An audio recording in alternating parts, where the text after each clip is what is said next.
Pengen buat video kayak gini? Sinematik dengan lagu Gam Gam Gam Piara. Atau kayak gini?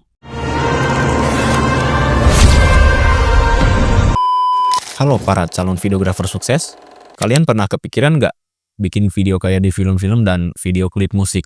Angle dan movementnya bagus, sound effect-nya juga keren, warnanya ciamik, belakangnya blur.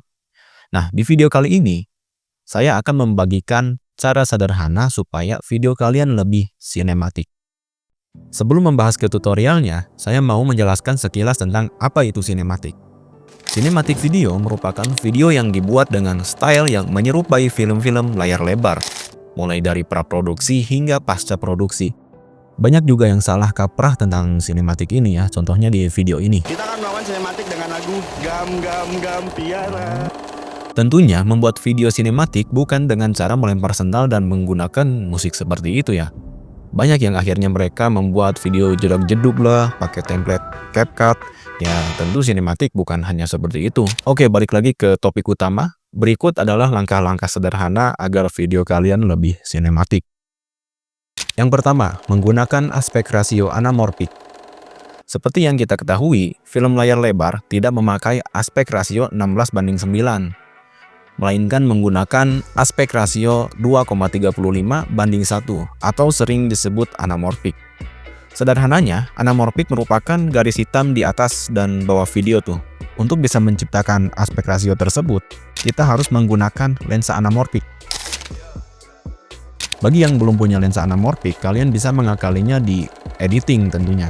Pada umumnya, kita sering merekam video di aspek rasio 16:9. Nah, kalian bisa cari nih di Google gambar ya, cari cinematic black bar. Nah, nanti akan muncul tuh. Kalian tinggal pilih aja yang sesuai dan download. Sebagai contoh, di sini kita menggunakan Adobe Premiere Pro.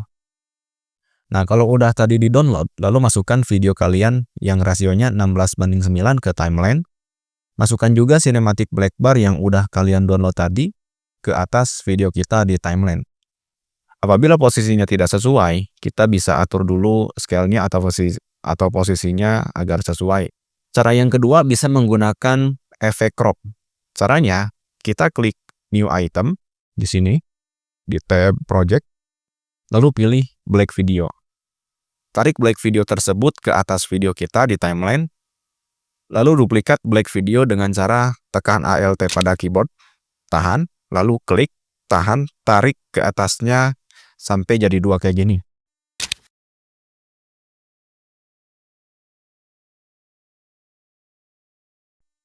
Lalu kita seleksi dua-duanya. Terus pergi ke efek, cari efek crop. Lalu drag ke kedua black videonya. Kita klik black video yang di atas dulu, lalu pergi ke efek control, cari efek crop. Di bagian top, kita setel ke 88%. Setelah itu, kita klik black video yang bawah, pergi ke efek control lagi, bottom kita setel ke 88% juga. Dan sudah selesai. Yang kedua adalah color grading.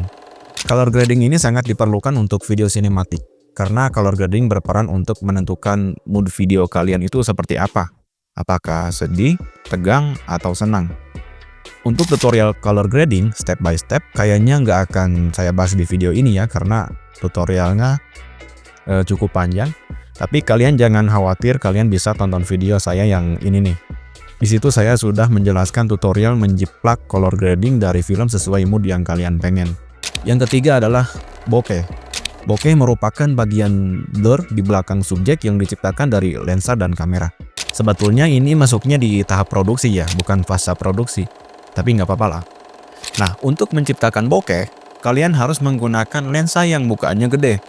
Bukaan pada lensa ini disebut aperture dan diukur dalam f-stop.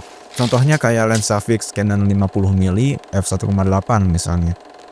Nah, semakin kecil nilai f, semakin lebar bukaan lensanya. Nah, ada juga yang lensa f1.4, f1.2. Nah, semakin kecil nilai f-nya, bakal semakin bokeh tuh, dan juga bakal semakin terang ya gambarnya. Dan jangan lupa juga untuk menyesuaikan dengan ISO dan shutter speed-nya.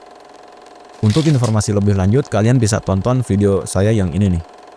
Yang keempat adalah sound design. Sound design pada video adalah langkah-langkah menciptakan dan menempatkan suara yang tepat untuk sebuah video. Ya, sound design bisa berupa musik dan juga sound effect. Kalau kalian suka nonton film horor, pasti kalian akan merasa takut karena mendengar musiknya yang menegangkan, suara hembusan angin horor, dan ketika filmnya akan menunjukkan jump scare, pasti ada sound effect yang membangkitkan tensi kalian.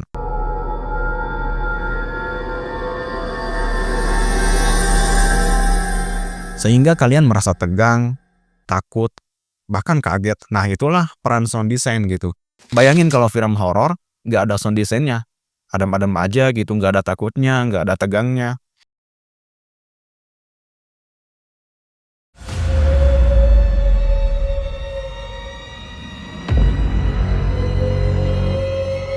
Nah, di sini saya bakal kasih contoh kecil penggunaan sound design di Adobe Premiere Pro. Di scene pertama, saya menggunakan shot drone di hutan. Nah, kalian tinggal cari sound effect yang ada hubungannya dengan hutan, kayak suara angin misalnya, atau suara burung. Kalian bisa cari di YouTube, misalnya nih, suara angin ya, wind sound effect. Nah, misalnya kita pilih sound yang ini. Kalau udah beres, langsung masukkan aja ke Premiere Pro. Kita tekan 2 kali. Nah, kita bisa seleksi nih bagian mana yang mau kita ambil. Contohnya di sini. Kalian pilih dulu bagian awalnya mau yang mana. Kalau kalian udah nentuin, kita klik simbol mark in ini. Lalu kita tentukan juga bagian akhir yang mau diambil. Lalu kita klik simbol mark out. Setelah itu, pilih simbol ini, drag audio only. Kita klik, tekan, lalu tarik ke timeline di bawah video hutan yang ini ya. Nanti otomatis suaranya bakal keambil gitu. Di scene selanjutnya, saya shot kaki orang yang lagi jalan nih. Nah, ini sound effect-nya murni dari video ya, suara langkah kaki, kalian bisa denger. Nah, scene selanjutnya, ada scene danau ya. Kalian bisa cari di YouTube lagi suara air danau. Kalian tinggal download lagi caranya kayak yang tadi. Kalau udah lakukan cara yang tadi dan kita drag ke bawah video danau ini. Nah, kurang lebih basic sound desainnya seperti ini ya teman-teman. Yang penting sound effect-nya sesuai dengan scene kalian. Yang kelima adalah menggunakan transisi yang sesuai. Gak perlu setiap scene ditambahin transisi. Cukup beberapa, yang penting transisinya nyambung sesuai mood videonya. Kalau mood videonya sedih, pakai transisi crossfade doang kayaknya cukup. Tapi kalau video kalian dramatis, gunakanlah transisi yang membuat video tersebut lebih dramatis juga.